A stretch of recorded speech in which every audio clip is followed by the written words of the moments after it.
Hello, everyone.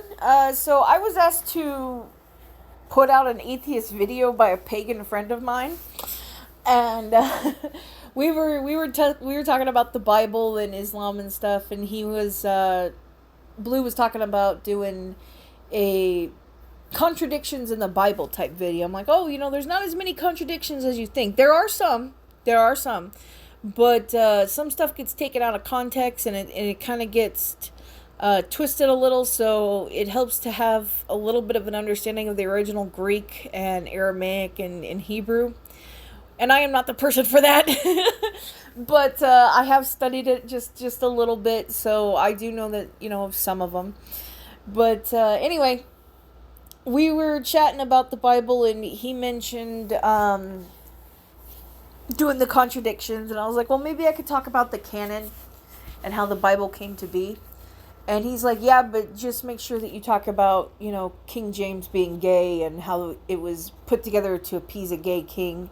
And I was like, well, that's more later on down the line. I was talking about the original Bible, and how, like, the Bible was chosen, what books were chosen and whatnot, and how it was in response to Marcion of Sinop.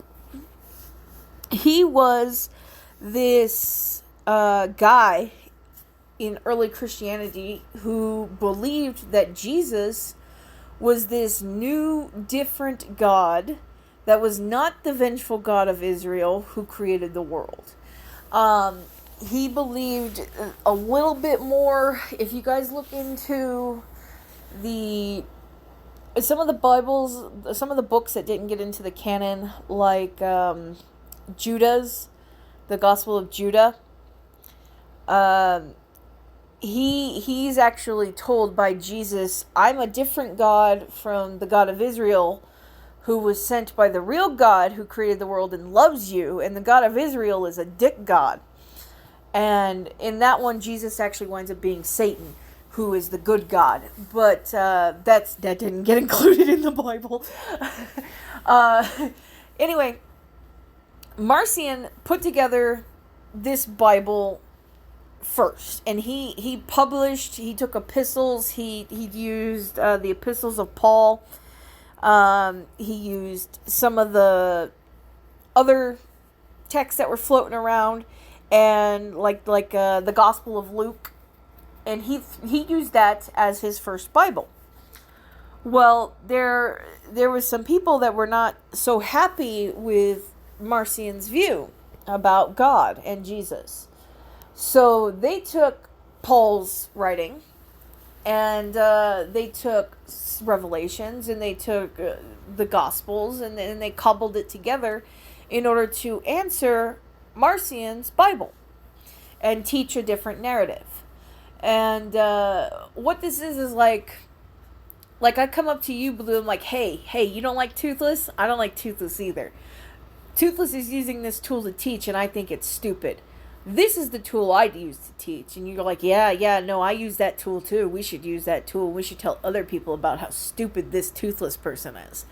And then we go up and we're like, hey, Lady Witch, hey, this is the tool I use. And she's like, oh, that's a cool tool. This is the tool I use. I'm like, oh, you know what? That kind of sounds like my tool. It's similar but different. And then she's like, yeah, I don't like that Toothless person. And we all get together and we can create our own book using these different letters of Paul, these different Gospels, the Revelations. We just cobble it together and create the New Testament in order to answer this other teachings that this other person is doing. Okay, so I hope that makes a little bit more sense. What Blue was talking about was, of course, King James, and King James being the one who heavily edited the Protestant Bible, which came about after after Luther published his in 1517, I think.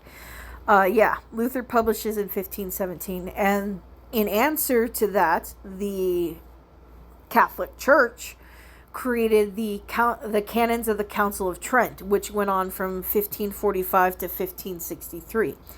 And that was in answer, of course, to Luther's version of the Bible. And they're like, no, no, no, these are the things you have to do and believe in order to be a good Catholic. And that was established at the Council of Trent. And that was the canonization of the official rubber stamp. This is what we believe and you're not allowed to change it, kind of thing. And then, of course, King James changed it. But that is a little bit of a history on the Bible and its changes over the years. I hope this has been enlightening. That's it for tonight, guys. Bye-bye.